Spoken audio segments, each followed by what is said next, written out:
Décédé en septembre 2021, Jean-Paul Belmondo reste dans toutes les mémoires.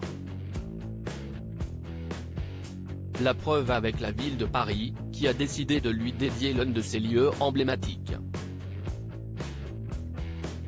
Si est entendu, Jean-Paul Belmondo est, et restera, l'un des plus grands noms du cinéma français.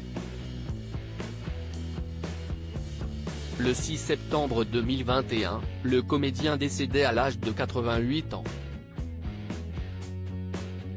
Très vite, les hommages se succédaient, comme celui de Francis Huster, pour qui Bébel reste un héros. Face à l'émoi suscité par la disparition, Emmanuel Macron avait organisé un hommage national, avant que Paul Belmondo, le fils du comédien, raconte ses derniers instants, forcément émouvants. Il faut dire que l'acteur a été à l'affiche de quelques-uns des plus grands films français tout au long de son immense carrière. Jean-Paul Belmondo, figure de proue d'une grande tribu depuis, le reste de la tribu a pris le relais. Avec notamment Stella, la sœur cadette de Paul, aperçue au premier rang en 2017 quand Jean-Paul Belmondo reçoit un César d'honneur pour l'ensemble de sa carrière. En 2017, elle accompagnait sa mère dans les tribunes de Roland-Garros, sous l'œil avisé des photographes. Elle était là aussi pour soutenir son père lors des obsèques de son grand ami Charles Gérard. Récemment, la jeune femme a évoqué les dernières années difficiles de son père.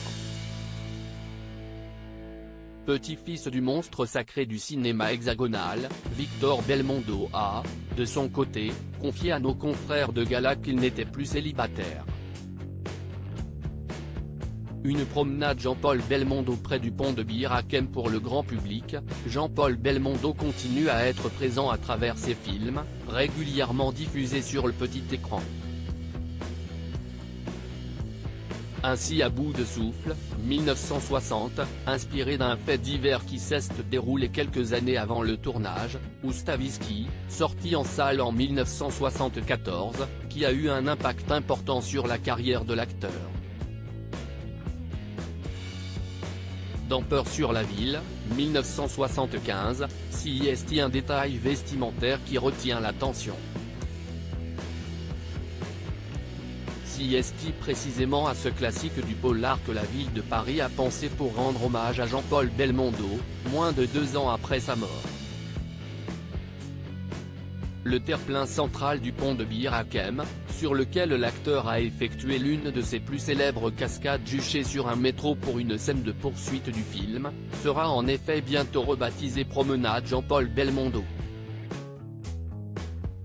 Avis donc aux nostalgiques et aux cinéphiles, qui pourront flâner dans la capitale en pensant à multiples cabrioles de Bébel.